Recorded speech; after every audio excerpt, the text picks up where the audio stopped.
All right, next, Patrick, we're going to talk about unemployment and employment. Now, I want to just start out and put up a graph about employment because the last couple months, and I don't have this off the top of my head, so if you do, please tell us. But the last couple months, the predictions, everyone has been so way off on employment. They were predicting, 10,000 new jobs and it was like 130,000. Then they were predicting like 4,000 and it was 35,000 or whatever the numbers was. Here are the numbers here. For example, in January, it was 121,000 new jobs, and they weren't even predicting like a tenth of that.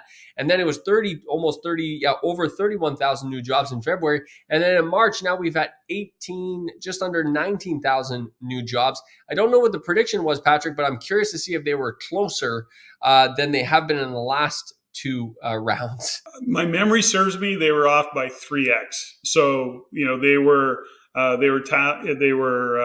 anticipating 6,000, kind of 7,000, 7,500, and we ended up at just shy of 20,000. Very good. So unemployment, Patrick, still continues to kind of hold steady, but it's at an all-time low. But it's steady. It's not gyrating up or down, which is good for us real estate Well, investors. It's good. unemployment. I just, before you get into it, Patrick, I just want to talk about the fact, why is it good for us real estate investors? This is important. It's good because as a real estate investor, you depend on tenants to pay their rent. And when unemployment is low, that means those tenants have jobs. And when those tenants have jobs, they pay their rent and you can continue to, your real estate investment business. And too many times, Patrick, as real estate investors, they're only thinking about their job. They're not thinking about their tenants and all of those jobs. They're only thinking about their job, whatever they do, whether they're, doctors or consultants or whatever job they have. You got to think about the tenants, not just yourself. So I just want to say that. That's a perfect point. And I think that we have to consider. So when we talk about these things, it sounds like, well, what does it even mean to me? What we're doing is looking at the economic health of what's going on and then anticipating and looking into the future as much as we can. When we look at unemployment numbers, they're actually a lagging indicator. But the point is that we want to keep an eye on them to see that they're not increasing. We actually want to anticipate, are they going to increase? And there's nothing right now that says they're going to increase. We're not hearing, like in the US, we're hearing a lot about Amazon laying off and whatever other tech companies are laying off. I think Twitter and Zoom, and we've heard all these big layoffs, 20,000 of this, and Walmart shutting down stores. It's really sounding quite catastrophic. And that's just the news headlines. We're not seeing that in Canada. My point is that our large corporations, I can talk. are not making big layoff announcements. It's quite contrary. They're saying we're still having trouble getting the people that we need, the skilled labor that we need.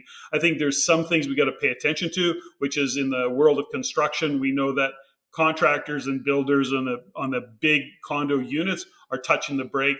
Costs are going up. Labor costs, they're worried about. The point is they're slowing things down. So if we see some construction industry stuff kind of starting to show up and saying, okay, there's more layoffs happening there, or it's softer, that might be an indicator to kind of watch. But any of our leading indicators are not showing any signs that should concern us. So as investors, we know that we've got a working population, we've got population growth, and they're making money, and that's what we want to know. And that's what's happening right now. One thing to note, though, is job vacancies are coming down, and I think it's because job vacancies are being pulled off the market, is what's happening. They're being filled and they're being pulled off the market. There's no doubt. I personally know many business owners who, as they lose staff, instead of replacing that staff, or they were thinking about hiring some staff, say last year, and now they're thinking, you know what, I'm just going to pause a little bit, and they take the job vacancies off the market. So job vacancies are coming down. I don't think because they're necessarily being filled. I think it's mostly because business owners are taking them off. That's exactly what's happening. And I think that if there's something we want to shine a light on, it's this. I think it's another nuance that we can't ignore. And that is that boomers are retiring. So as much as we think about unemployment going up, what's happening is their boomer population, that really skilled, knowledgeable tradespeople and just in general work experience people are leaving that place. And if anything, and JG, you're in the industry, you know that trades are more difficult and young people are not kind of moving into the trades as, let's say, that boomer cohort did when they were young. It's not that way anymore. So if there's a risk to an economy, and I mean, this is on a North America scale for sure, is that we're losing a lot of that skilled wisdom, if you will, and talent in the labor market of skilled labor called tradespeople. Well, 100%. I think actually we have another graph, Patrick. This one really fires you up, and rightfully so, which is we talk about the increase in new employment from February 2020 to July 2022. I mean, almost 87% of new jobs is created by the public sector, only 56,000 by the private sector. That's a pretty significant swing. I'd like to see the stats, frankly, though, Patrick. I'd like to pull this graph and see the stats in kind of 2-year chunks or in 5-year chunks, from 2015 to 2020 and then 2010 to 2015, and kind of, try to compare this because we have no comparative, and it's hard when you don't have a comparative. So, but nonetheless, it's an interesting number. Well, it's a number that we should all be paying attention to and be concerned about. Now, you've got a lot of people going, yeah, well, they've hired him because there's been so many people retired out of the government. Okay, got it. But no, our government bureaucracy is actually ballooning. And here's the concern about it. As I've said many times, these are not productive in terms of what they are. They're bureaucratic, they're administration. If I ran a business and all I had was administrators and I didn't have salespeople or manufacturing people, that's what our government is doing. That's what gets me fired up about it. Because here's the other side of it.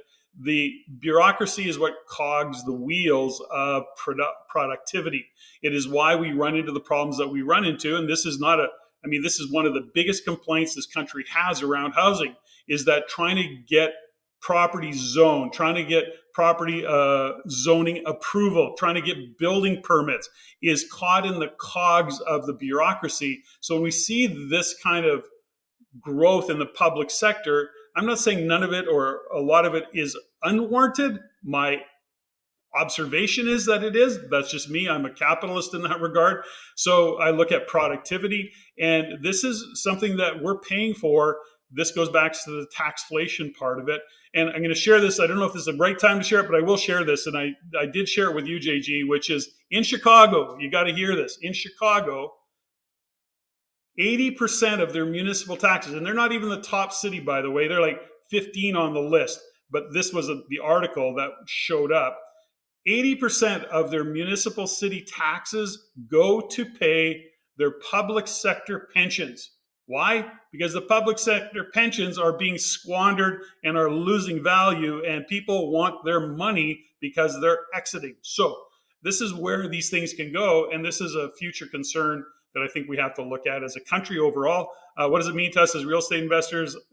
Nothing, but as people, well, I shouldn't say nothing, but as people, it means more taxation. One thing you said there, Patrick, that's fascinating is how we have this massive cohort called the baby boomers that are retiring. We know COVID accelerated those trends.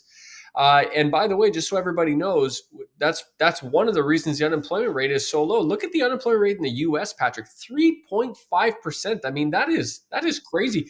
It's crazy. It's stupid low in Canada. That is nuts in the US.